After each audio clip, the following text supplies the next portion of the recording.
Alexis Sears, and I'm going to be talking to you today about fluoroscopic studies. So for a little overview, first we'll talk about what fluoroscopy actually is, and then we're going to go into two different regions of the body and the exams that you can do there. So first we'll talk about urographic studies, which are going to be studies of the urinary system, and then we're going to move into the upper gastrointestinal system and talk about some differences in what goes on with these exams. So fluoroscopy is the use of a continuous X-ray beam to create a dynamic image of internal structures that can be viewed on a display monitor. It allows the radiologist to observe organ systems in motion and then actually determine how their function is working. In urographic studies, a lot of times you're going to use contrast media because these organs are of low contrast on images. So you actually need to introduce positive contrast so that they show up. Those can be introduced either intravenously or through catheterization. And this image is from an intravenous pyelogram, which is not a common procedure anymore. CT has become the modality that's preferred for demonstrating obstructions in the urinary system, but it's a good image for anatomy. As you can see here, there's contrast filling the bladder, the ureters, and then the different parts of the kidney, such as the renal pelvis and the renal calyces.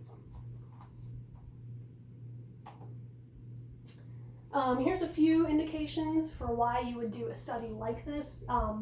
Benign prostatic hyperplasia is going to be enlargement of the prostate gland. Bladder calculi, which is going to be uric acid buildup in the bladder that results in stones.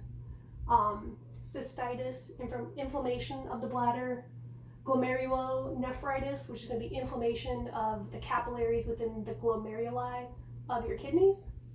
And renal calculi, which will be any kind of obstruction within the ureters or the kidney itself. And then one of the more common procedures is avoiding cystourethrogram. It's a functional study of the bladder and the urethra. A catheter is inserted into the bladder and contrast is introduced. So you're going to take fluoroscopic exams of the contrast filling up the bladder and then of the patient voiding it, and that can demonstrate reflux or other pathology that's happening.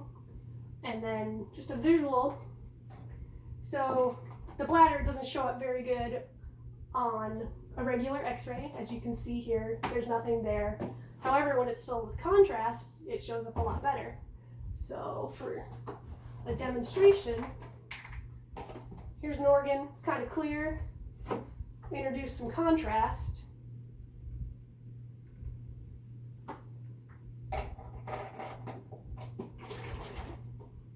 Organ shows up a lot better. So that's an example of positive contrast media.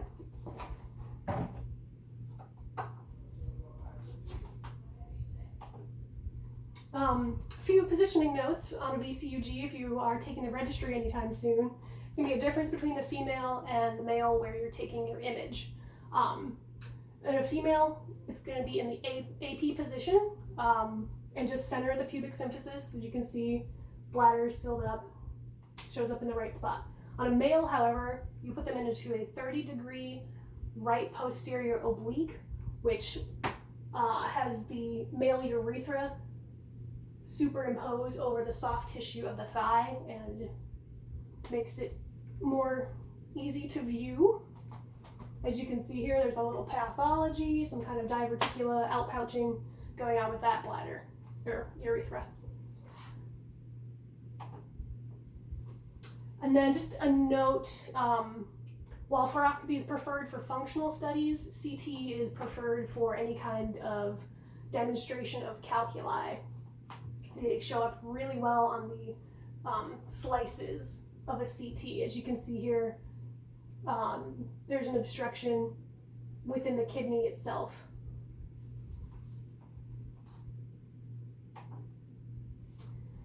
And then switching gears, moving from the urinary system to the upper gastrointestinal series. It's another common fluoroscopy exam that we do. An upper GI series is a fluoroscopic examination of the esophagus, stomach, and the duodenum, which is the first portion of the small intestine. The patient drinks some kind of contrast. It's going to be a liquid suspension called barium sulfate, which outlines the anatomy of the esophagus, stomach, and the duodenum under fluoroscopy. Usually the patient will drink different types of barium solutions. Sometimes they use effervescent granules or a barium tablet. Sometimes water-soluble contrast is used when a perforation is suspected. Here in this image, you can see you got contrast in the fundus of the stomach and various other parts that we'll talk about here.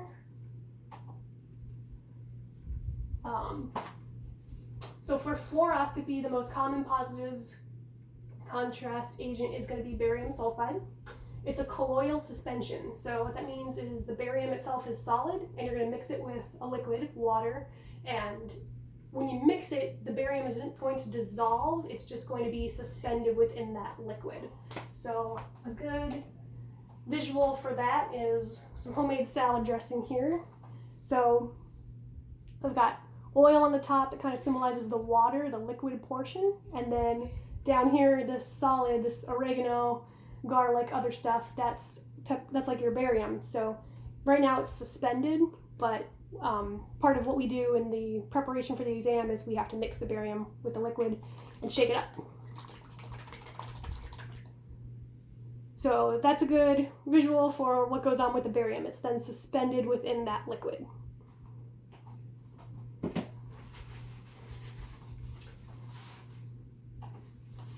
So preparation for the exam, the patient needs to be NPO for 8 hours, so nothing by mouth, no food, no water. They're also not supposed to smoke or chew any kind of gum because that's going to increase gastric secretions. But yeah, nothing for 8 hours.